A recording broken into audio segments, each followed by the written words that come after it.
simplicity, it just makes my eyes light up when you think about operations, because I think there's nothing more impactful than asking this stupid question again and again and again until we know the answer so crisply that everyone can say it, everyone can do it, and it just drives in tons of clarity. Welcome to Secret Ops, the podcast uncovering the world of operations, one episode at a time. I'm your host, Ariana Cafone, and today's guest is Kate Parker, Chief Operating Officer at Transcend. Now, this episode really dives into topics that are at the heart of what we as operators need to be thinking about: data governance, tech education, empowerment through technology. There's so many components of what we talked about that just really are brought to life through her experience at Uber and Google and Transcend. I'm really excited for this episode. I really hope that you learn a thing or two. I know I have a whole page of notes that I'm taking away. Let's just jump in though. Let's get to it. All right, over to the episode. Welcome to Secret Ops. Thank you for having me. Really looking forward to this. And as I was preparing questions to ask you, I got to admit I was a bit overwhelmed because your experience is so vast across so many interesting areas of technology and industry. Just to name a couple. So you were at Google, where you drove the made to code movement, which I want to touch base with later. You were also global director for consumer safety at Uber, which that in itself, I have a million questions. But most recently, you are Chief Operating Officer at Transcend, which is all about data governance. So you've really been at the cusp of technology and human beings for, years and years and years. How did you choose this journey, or how did you fall into this path of having all of these interesting twists and turns in your career? Because they align, but they also differ with each other. All very kind of you to say. It was completely by accident. I'm a political science, major and a regulatory nerd at my heart. So ending up in tech was very, random for me in many ways. It was not something I anticipated. I had, interned on the Hill. I had worked in regulatory affairs. I just assumed that either nonprofit or traditional corporate work was going to be where I landed. But that was definitely during the time when technology companies were starting to play a much larger role on the regulatory landscape, whether it was because of economic tax issues in certain countries where they didn't have large employee bases and offices, or getting swept up in safety and privacy related regulations. It was a very interesting moment to kind of take that jump into the tech world. And I haven't looked back since. I think it's, been an absolutely incredible ride. And I've gotten to see lots of different things and work with just truly amazing people. Now, if you're someone looking outside of this world, and we're talking about data governance, risk and compliance, all of these things, I know a lot of people just sort of numb themselves when they hear those words. But Sure. As we've seen with data privacy laws, with how we're trying to keep up with AI progressing and how we essentially, create laws around that, this is more and more important every single day. So how have you seen it evolve over, I guess, the last couple of years? Has it sped up? It seems like it has, but it might just be because I'm hearing about it more, not being in the industry. But it feels like I am hearing and having to do more operational work around it. Is that something that you've noticed? Has it always been there? What are you seeing on your side? It's definitely speeding up. So I think that's a very real thing, both in the pace of regulations that are happening either on a state level or a country level. We are soon heading to a place where 2/3 of the global population will have some type of data privacy right, in terms of either owning their data, being able to delete their data, access their data. So it's definitely speeding up, and we're starting to notice that curve continues. There's also this interesting overlay that happened a few election cycles ago, where folks really started to pay attention to how their data was being used for potentially manipulative ways. And so if folks remember the Cambridge Analytica scandal, that certainly put into the public conversation a sort of wondering about how data could be used to try to influence or tip scales in certain ways and make, sort of get information different places and try to manipulate voters. So that I think helped kind of speed up that adoption curve. The other thing I would say is I think there have been a number of points in the tech industry itself, either coming from inside the house of tech companies realizing this, or outside of the house with a particularly large issue or scandal. But I think there's been a growing realization that we're talking about real people and real incidents happening.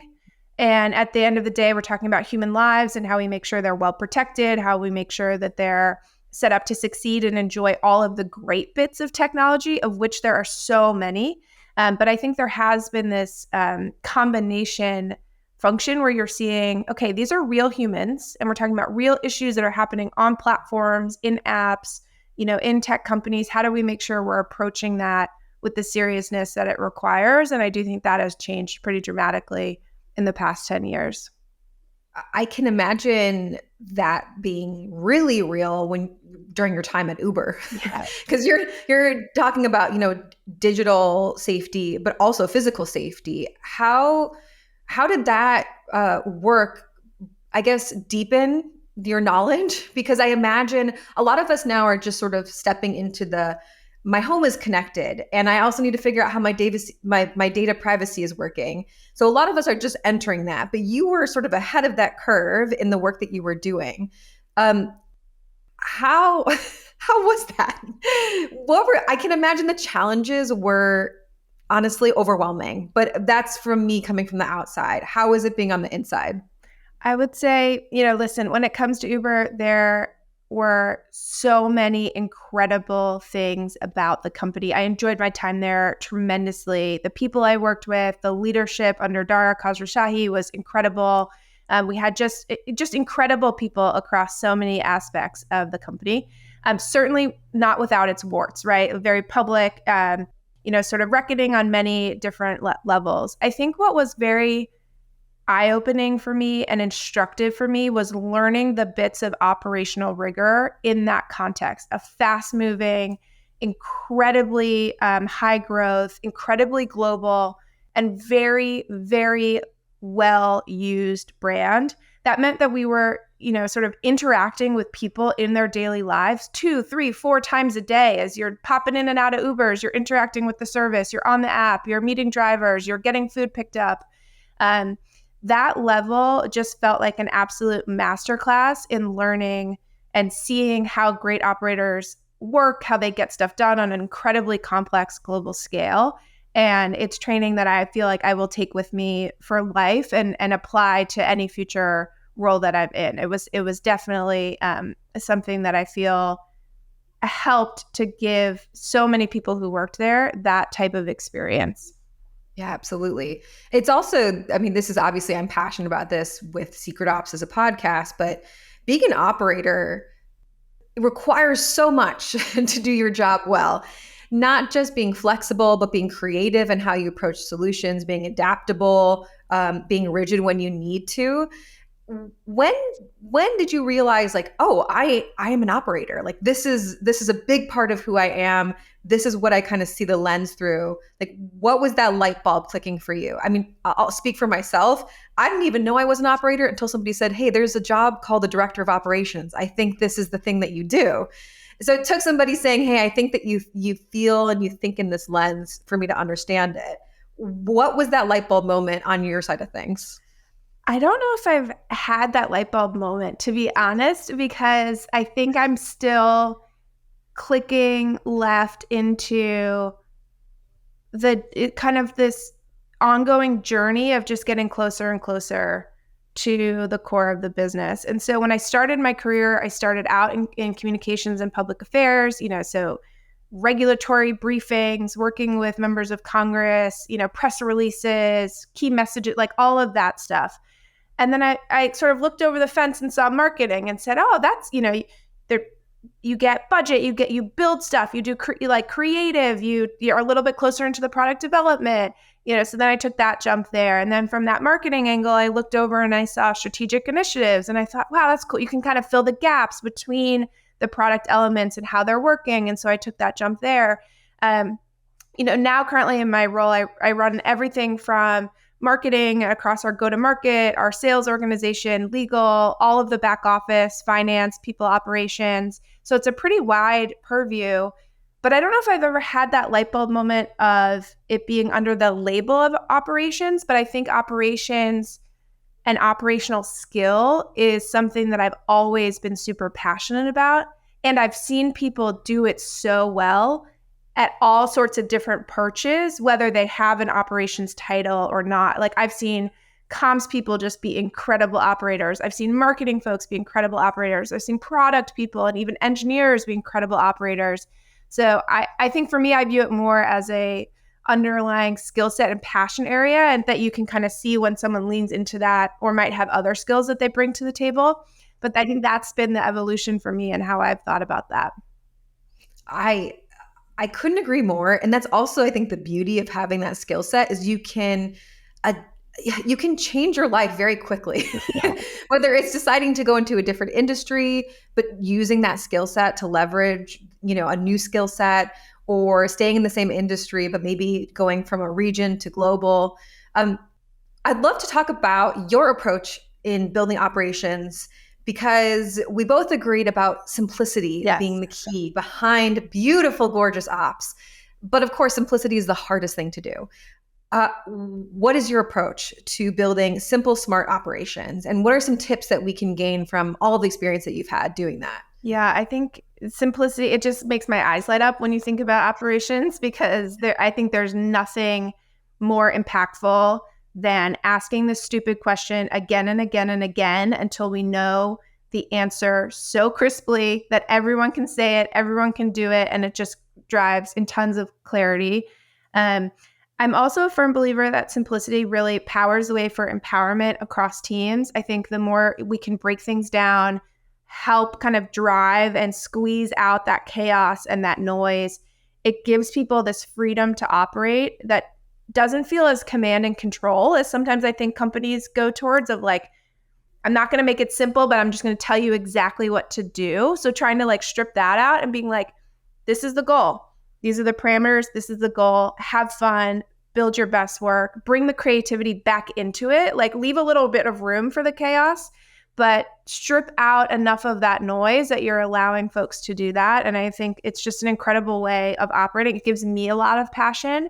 And I think that it helps to bring other folks, into that fold as well. To your point and to your question, it's not easy to do, certainly. So I don't know if I have the rule book or like any of the tips and tricks that are going to blow people away. Again, it's simple.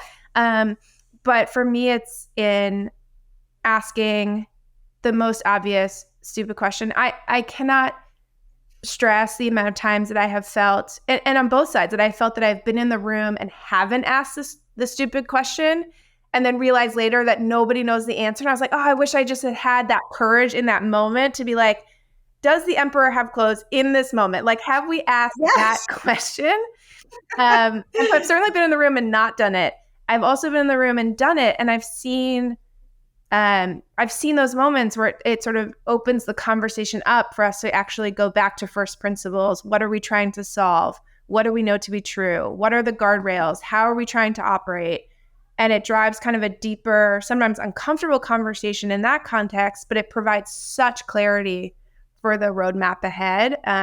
So I would say my first, I don't know if it's a tip, but like I would say that it's my first go-to is to always try to force myself in any room that I'm in, any situation I'm in, to back up, find the most obvious question, and make sure that we have alignment on that as a first principle. And if not, keep clicking into it until we get to that level of clarity. I think also not underestimating that question, answering it can actually be quite difficult. Yep. We think that the obvious question is the obvious, like there's an obvious answer to an obvious question. It's not always the case. And that's where that repetition comes in. And I have felt so many times like I'm a broken record where I'm like, but what does that mean exactly? Or there's like a buzzword that's being used, like it's our strategy, or we're doing OKRs, or this is the metric. And I'm like, but what do we mean by this? And I'm sure I've annoyed people, but I also think it's in pursuit of, if you can explain to me like I'm 5 what's going on, then we all can be empowered to do our best work because we've hired the best people. if you don't have that clarity, we're all sort of just, I don't know, I just don't feel like you could go into things with such a hunger as if you knew what you're doing. Yep. Because again, like we're all coming in with these learned experiences. You've got all this, I mean, marketing and communications and PR and all this policy work that you're doing. You've got this aperture that you're viewing this work through. I've got, the technology stuff and, performance and customer service. So I'm viewing the work through that lens. Without that North Star, it's like, I don't know if I feel like, honestly, I've seen a lot of wasted resource come from it. And it's unfortunate because your labor costs are usually the most expensive part of our operating costs. And if you're not able to use their intelligence and their hard work in a clear way, I just feel like you're wasting a lot of time and intelligence to do it. I don't know. Have you found that it's, when it comes to clarifying that question, is it harder at a senior leadership level? Is it easier on a more like lower level if you're doing the work? Like, where do you find that environment to be the most difficult to get an answer to? It's a great question. I think it definitely depends on the context and the scenarios. So as an example, I think there's a lot of forward momentum in a business that is incredibly helpful, but is also something for any operator to be mindful of and to watch out for. And by that, I mean, we've all worked on those initiatives that have kicked off and started with clarity and then snowballed into a sense of confusion and disparate objectives, disparate understandings of what should be done, how it should be accomplished, kind of a odd amalgamation, like coming back up to the leadership team. I've definitely worked in structures like that where answering the question and providing the clarity is incredibly difficult because you have to spend a ton of time understanding how things got so different. How did team A in, region Y interpret it this way? How did team B in region Z interpret it this way? Why is leader X saying the KPI is this when, leader so-and-so is saying that this is the interpretation of the objective? So in some ways, I think that it requires a ton of research. If it's super, if it's at that level of complexity, it requires an operator to really spend time learning not just how things are currently working, but how they got so different. Does this leader over here have a different set of objectives that they're being held to? Does their budgeting system work differently? Are they coding things differently? Do you have this leader over here? Does that person have a specific point of view that hasn't really been brought into the room that's influencing the way that they're approaching things? I think that level of research internally is required in order to figure out where to ask the right question. So in the example that I'm giving, I'm talking, in kind of broad strokes about an incredibly complex global operation, and asking the obvious question in a room with executives sitting at the centralized office may not actually be the right place, because from their vantage point, everyone is on the same page and the KPIs are very clear and the goals are very clear. But as an example, to kind of carry this forward, if I'm sitting in the room with finance, who is going out and actually allocating all of the budgets towards the KPIs, and I look at the details with them to understand how that's flowing globally, and I can see that there's, not an alignment with how the KPI, like that's the place to ask the stupid question. Why is our budget not aligned with our KPIs in region Y and Z? But for the executives, they would be like, what do you mean? We set the initiatives, we put it out, everyone's operating, I'm getting updates, so to me, it's probably, to summarize, it's in finding the right room. Particularly if you're at a large organization, it's in finding the right room to ask those questions. And it's in knowing the research and knowing the details. And I'm always a firm believer that, like, if, anyone in the operator seat, you got to learn how to fly at 100,000 feet. And then you got to learn how to dive bomb into something super quickly, like opening up the finance budget and figuring out where things are going, or getting straight into the details of how a KPI is being quantified and measured. Like you just have to be able to figure out where you're going to get into to get that research. Oh my gosh. I immediately think about my day-to-days where I think to myself, wake up and I have a lot of meetings on my calendar and I'm like, why am I in so many meetings? And it's to get that high level bird's eye view of all of the information that you just need to sort of digest so that you know exactly where you need to pinpoint. And is that a person? Is it a team? Is it a process? Is it a technology? Is it like trying to figure out what is that thing that you have to really go after and who's the right people to talk about it? I mean, which comes down to communication. I feel like as an operator, you've got to be a rock star communicator because without it, I mean, everybody has their own style, but that's literally how I have found that I've solved my own problems is being able to communicate or ask the right questions. How have you honed that communication muscle over the years? Because I will tell you, I've fallen on my face many, many times. I'm sure I have too. Yeah. What would you say? Did you stumble upon your style of communication? Like my approach is very much humor, but data driven. It's trying to be empathetic, but also rigid. How did you find your communication style as an operator? I think it's still an evolution for sure. I think that I have applied different communication styles in different settings, but I think there's a couple things I know to be true about myself. One, I operate at my best when I just say very simply and very clearly what's on my mind. Two, I operate at my very best, and I think that teams respond well when I inject and continue to use my interest in creativity and sort of these, connection points that I think are organic and interesting and help to bubble up great, interesting ideas. I always want to leave space for that in my communication style. I think that over time, particularly in sort of my transformation across different organization structures, I have loved the ability to communicate more with just hard data and hard facts. And I think as you are in more of the regulatory, public affairs, communication space, that's a more challenging endeavor for a lot of those folks because you might not have at your fingertips a really strong way of quantifying the trend that you're seeing or the feedback that you're hearing. And, it might be a couple clicks. You might be seeing the trend early before the data or the polls or the information is kind of giving you that signal. But certainly as you get into some of the more quantitative studies of operations, being able to just have that data, have that as an anchor point for communication, start from there, leave room for the creativity, say simply what's on your mind and try to have that can just be a really effective way for me personally of operating and of having that as kind of a core structure. You summarize that so succinctly and beautifully because the hard part is as we have more access to data, how do we use that in the right ways, but also bring in the human element, right? There's those two things. You talk about creativity too.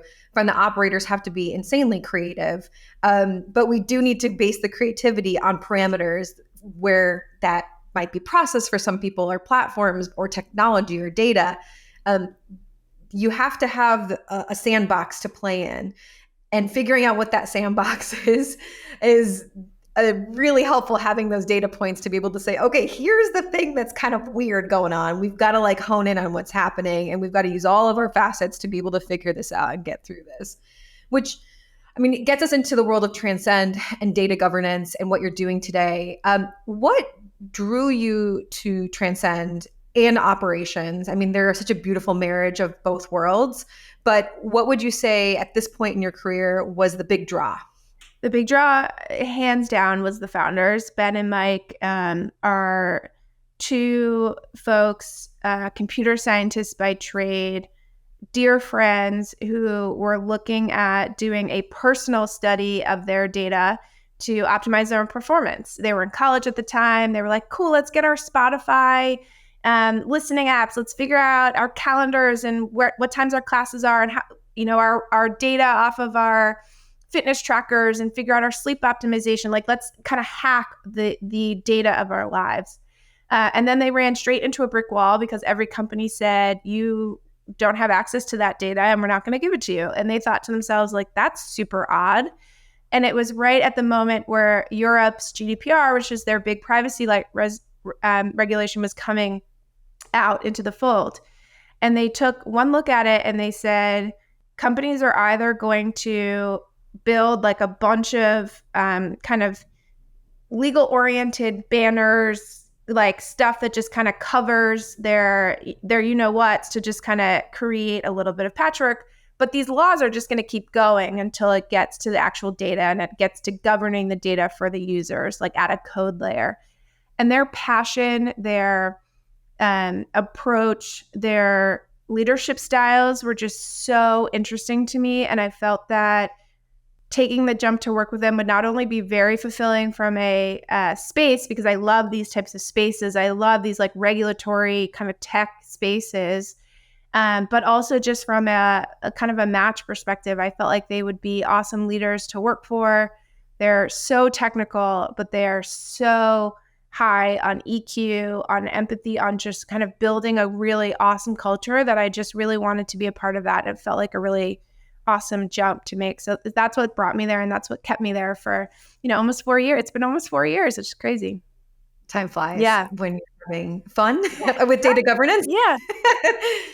Now, I do think about the time that you've been at Transcend, how much has changed just from like, even in the US market, we've gone from very little regulation to now all these states having different regulations. Obviously, you talked about GDPR. Looking from the global lens, what do you think are the biggest challenges that we're facing from a data governance standpoint? Because like I said, I'm feeling quite overwhelmed trying to keep up with everything. But it's also, when I'm building operations, in my head, my question is, do I build our data practices around the most rigid requirements and then work backwards?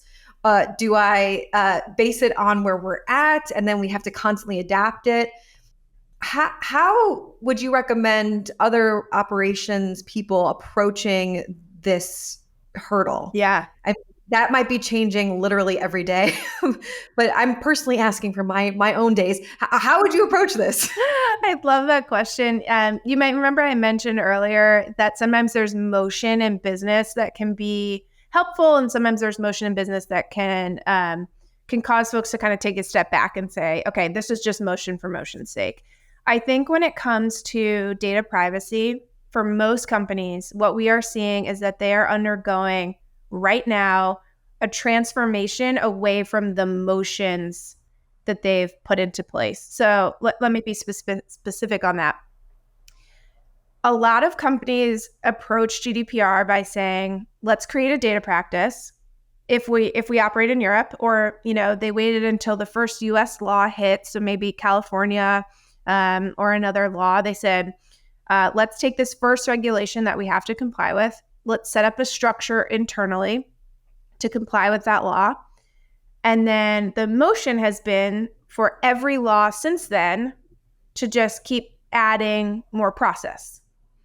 We are now in a time period where we're expecting the US to be a complete patchwork of state laws in which every state is trying to either model California, which is a very strict law, or set a new high watermark, such as Washington just came out with a huge healthcare related data practice regulation. So they're trying to kind of one up each other. So we're in a world now where every state is creating their own patchworks. We've got countries.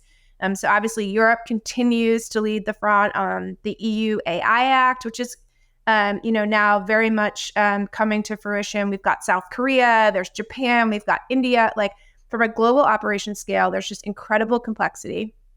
And we're watching companies say, okay, hold on, time out on the motion of just adding more process. This is not a place to continue to add more people. This is not a place to continue to add more kind of band-aids across these scenarios. This is a time to employ all of the great operational skills that we apply in other disciplines, things like digital transformation, automation, clear business strategy alignment for how we're going to operate. So to your point, are we going to operate off of the most stringent and have a compliance and trust oriented angle? Are we going to operate from the ability of being the most dynamic? allowing us to have incredibly nuanced and local interpretations on all of these things are possible with the right technology, with the right automation. They are nearly impossible with the ongoing motion of just adding more process in the ways that people quickly band-aided against GDPR or against a California bill. So, Literally getting hot thinking about it, just knowing that constant band-aiding, part of it is it's like a house of cards. At some point, it's very easy for all of that to break. But also, when things also become standardized, there's a lot of undoing to be done. yep. So you create this kind of really intricate situation for yourself that involves technology teams. It involves a lot of resource to get this done. And then something changes. Like I pick up my phone and I'm like, oh my gosh, okay, how do we apply this? Okay, when is this rolling out? I have how many, like that. Yep. That's kind of like how my days have been. And as much as I love that because it keeps things interesting, it's also it's just exhausting. Yeah. It's very tiring to do. I'm also personally passionate about data ownership for myself, right? Like I do think that is something that we should have the ability to own, especially, as I'm getting older and thinking about photographs and things that, I want to be able to remove those things or also be able to control what my online persona is as well. How do you think the bridge from the business world of data governance laps into the personal world of our data governance? And what are some personal things that we should be thinking about as individuals in this lens as well, outside of just what we do on a work level? Yeah, I think here's my biggest take on the personal angle. We all use technology every day. We should have an expectation for companies as it relates to products, features, usability, UX, UI related to our data privacy in the same way we would for a company rolling out a new filter widget on their app, right? You go to some sites to try to fill out your data privacy. I encourage everyone to do it. Just, pick your favorite site, find your data privacy little bar. It'll be right at the bottom of the homepage. Click on that. See how easy it is to exercise your rights. If it's buried under a ton of legalese, if it involves a email address like company@privacy.com, you've got to email that email address. It's fascinating to me, the divide of kind of where we currently are between transformative, operationally focused, best-in-class teams that have single button clicks. Click here to download your data. SSO authentication, pre-flight checks to make sure that your account balances are all of this stuff has been automated, transformed. Obviously, Transcend does all of that.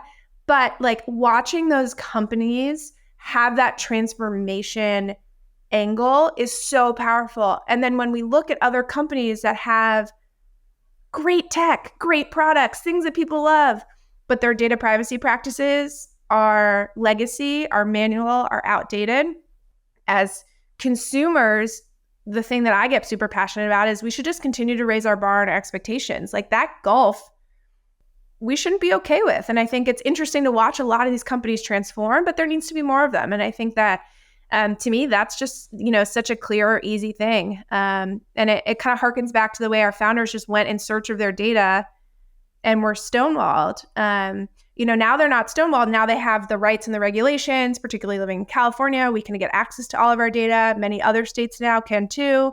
But for some companies, it's not there yet. The transformation, the application of great operational principles, of great usability, of clearly, you can kind of see it okay, they must not have great processes internally. The operational rigor, needs a little bit more transformation internally. And so as consumers, we can see that. We can kind of see those edges. And I think that's helpful for us to just continue to raise the bar on. It's like that moment of trusting your gut. For example, I deal with a lot of, insurance policies for businesses and trying to figure out insurance policies. And I'll go onto a lot of these websites and my gut immediately sends up these red flags because I'm like, oh man, this login doesn't make sense, or how I'm getting this quote doesn't make sense. Why are they, there's not enough user experience being put at the heart of the product Yep. that makes me comfortable in thinking, I can give you all this very sensitive information to quote me out. And now you have all this. It's, I feel like when I hear you talking about this, that gut feeling is almost like our modern day sort of like protective So instincts true. coming in. It's like, or my dad, he got an email and he was like, hey, Amazon's emailing me. And my husband said, look at the email address. What is the email? Where is that coming from? And there's this education that needs to happen that's matching your knowledge with your gut to be able to protect your privacy and your data. And it's just so important. But we're just at the cusp of it, Yeah. really being able to understand it. And it is educational. Like this is something that needs to be something that we talk about in school and educate people, just like finances, just like all these other things. But there is that divide that's happening more and more and Yep. more. And I will say some of it has become quite obvious. And some of it also, there's a lot of dupes out there where you think you can trust it and you can't. So I'm going to take all these tips, put in my back pocket. Thank you, Kate. Yeah. Well, this also gets into being educated in technology, being literate in technology, and you personally have a passion for this. You know, I think even before your time at Google, developing the Made with Code movement. Now you are chairwoman of Technovation, which is a global AI education nonprofit. So this is something at the heart of what you do and you care about. Why? Where did that passion start? At what point did you say, hey, we need to be educating people and bringing people along in this technology journey? I think for me, it started when I got to tech and I looked into rooms and I said, why aren't there more women in that room? I mean, I think that was really like kind of the aha for me. And obviously that's a very illustrative example. Like, you know, I'm sure there wasn't one room, but it was just sort of this pervasive feeling. And obviously a lot of conversation within tech companies themselves, you know, our pipeline's broken. We need to go earlier in the funnel. We don't have enough women in this sector or that sector. Like it was just such a topic of conversation that it made me wonder and get curious about what were sort of the systematic issues. And then I think that brought me back to my happy place, which is understanding kind of society policies, regulation, like all of these cultural things, all of these there's so many overlapping, interesting reasons why we're not where we should be in terms of participation and engagement in the workforce with technical skilling. And where I was working at google.org at the time, and a group of amazing women had come up with the idea for Made with Code and were working on the rollout of it and all of the prep. And I was able to lead the communications and public affairs for it. I ended up going and joining the team on the marketing team to run the program. And it was just so infuriating and passion driving to see the reasons why, you know, like cultural representations of computer science, a lack of understanding of like the impact that computer science can have on our world, and the access to the skills and the teaching in a way that makes it like that helps engage and persuade and empower people. So I think for me, that's where it really started. It probably just comes from a lifelong interest in women's empowerment.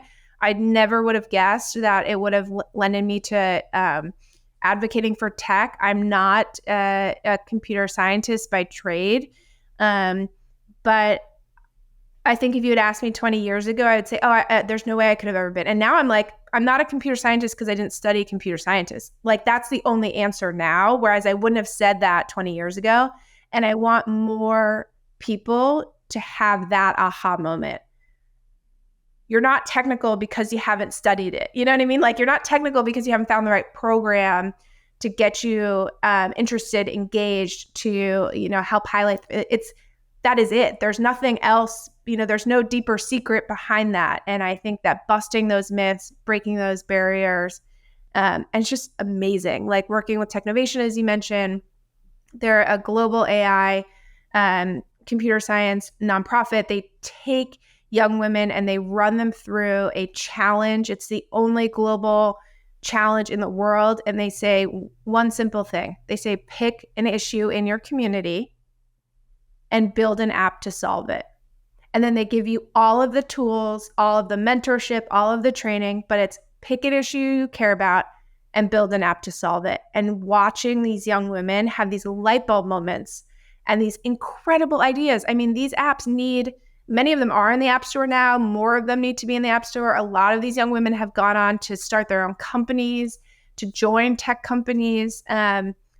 It's just incredible. And it's absolutely amazing to watch them have that aha moment. And I'm just excited for this next trajectory. And obviously AI is the next big frontier so that people 10, 20 years from now don't say, oh, I'm not in AI because I'm not this, that, or the other. And it's just like you're either in AI or not because you got access to the skills and that's the gap. And that's what we're solving. And that's just awesome. Oh, my heart is like bursting because so much of what you're saying is, I think, an emotional struggle that I went through. Growing up, that was not computer science. Technology was not in the wheelhouse of options available to me. Not because I didn't go to grade school or there weren't those options, but the intention of getting people, especially women and girls, to understand the skill set, understand that they had the ability to really kick ass at the skill set was not a thing. And years later, I realized as I was in operations that to do my work well, I had to learn how to be a technologist. And I went to a coding boot camp, and it was so humbling to learn JavaScript and web development and how to build these applications. And I think the imposter syndrome was so fierce during that time for me because it's like you just feel like you're never going to get there. You just always feel like the worst person in class. Again, very much surrounded around men at the time as well. Now looking back at that, I mean, it's close to like 8-9 years later. It literally, that feeling just came from the fact that I was never exposed to those things early as options, not because I was lacking anything or that I was stupid. Actually, I was hustling so hard to catch up with things that I wish I would have been introduced to, that I will say, like, younger boys and men are just constantly involved in, even video games. My husband introduced me to video games, and I had that same feeling of, oh my God, I suck at this, but it's just because I wasn't exposed to it early. So that work that you're doing, I don't know, it's hard not to get emotional about it because it's so important and it's only becoming more needed.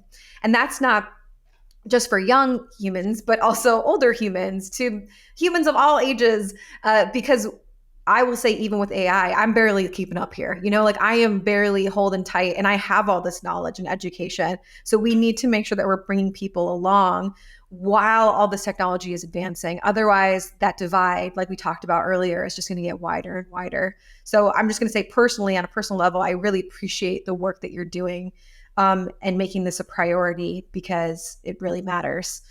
That's so great to hear. And I'm so glad you took that class. I mean, it's been so hard. There's so many things I could say, but I think I will just say very simply, one of the things that has been most incredible and inspiring to me, the way that Technovation is set up, as I mentioned, it's girls. They give them a challenge. They say, find a problem, build an app. But then they also recruit mentors. So they recruit women from companies all over the world to help serve as mentors. Week 1, do this. Week 2, make your business plan. Week 3, build your app specs, etc. And what we uncovered in the research, and Technovation has been running for decades now, is that the mentorship impact is just as large as the girl impact. So we have had women who have been project managers, executive assistants, CX operators who have signed up to mentor.